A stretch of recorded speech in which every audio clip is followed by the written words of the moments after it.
যারা ঈমানদার, যারা পরহেজগার, যারা জান্নাতের মেহমান, তারা আল্লাহকেই বেশি ভালোবাসে। আল্লাহ পাক রব্বুল ইজ্জত কুরআনের মধ্যে বর্ণনা করেছেন, ও নবী গো আপনি জানায় দিন, আমি আল্লাহকে যদি ভালোবাসতে চাই তারা যেন আপনি নবীকে মহব্বত করে, আপনি নবীর আদর্শ অনুসরণ করে, আপনি নবীর কথা মতো জিন্দেগি চালনা করে।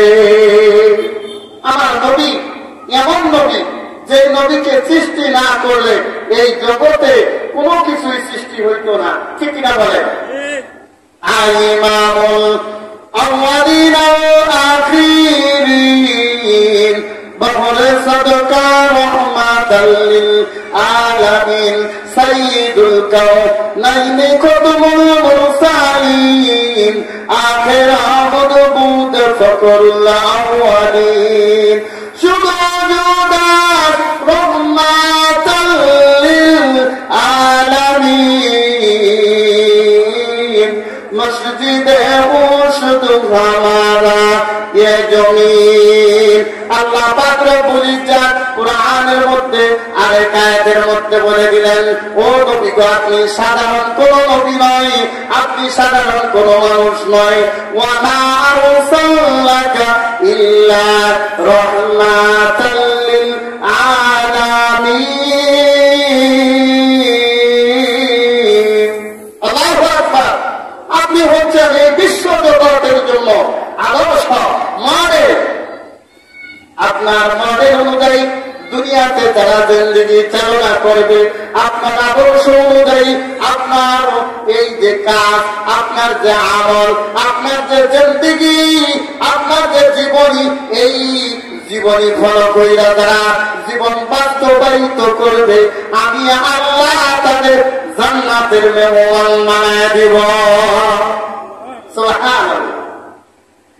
আপনি নবীর আদর্শ যারা ফলো করবে, আপনি নবীকে যারা মহব্বত করবে, আপনি নবীর কথা যারা মানবে, তাদের নাম দিয়া দিলাম আমি আল্লাহ মুত্তাকি, পরহেজগার, ঈমানদার।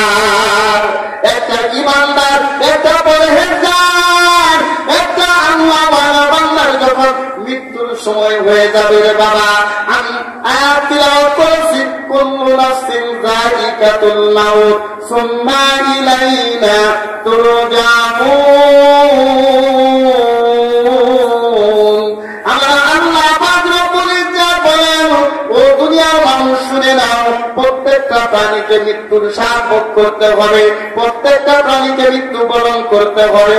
শুধু মৃত্যুবরণ করলো তাই নয়, আর আমি আল্লাহ তাআলার কাছে দোয়া দিতে হবে, হিসাব নিকাশ দিতে হবে।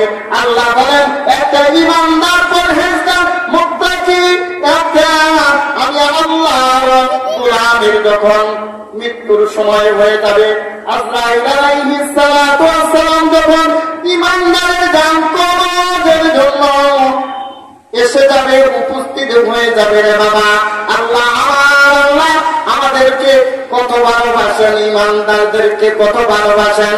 আমার আল্লাহ পাক রব্বুল ইজ্জত আজরাইল আলাইহিস সালাতু ওয়াস সালামকে কুদরতিভাবে ঘোষণা দিয়ে দিবে, ওরে আজরাইল যাও যাও আমার গোলামের ওই জানটা কবজ কইরা নিয়ে আসা, কিন্তু ওই গোলামের সাথে বেয়াদবি কইরো না। ঈমানদারের জানটা কবজ করে নিয়ে আসা, আমি আল্লাহর প্রেমিক, আমি আল্লাহর আশিক, জানটা কবজ করে নিয়ে আসো, কিন্তু জানটা কবজ করবা তার সাথে বেয়াদবি কইরো না। এমন ভাবে জান কবজ করবে, আজরাইল আলাইহিস সালাতু ওয়াস সালাম যখন ঈমানদারের জান কবজের জন্য উপস্থিত হয়ে যাবে রে বাবা,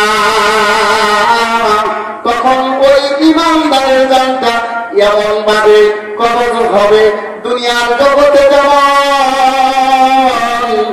একটা মায়ের বুকে শিশু বাচ্চা দুধ খাইতে খাইতে ঘুমায়া যায়, ওই রকম ভাবে ঈমানদারের জানটা কবজ হয়ে যাবে। বলেন সুবহানাল্লাহ।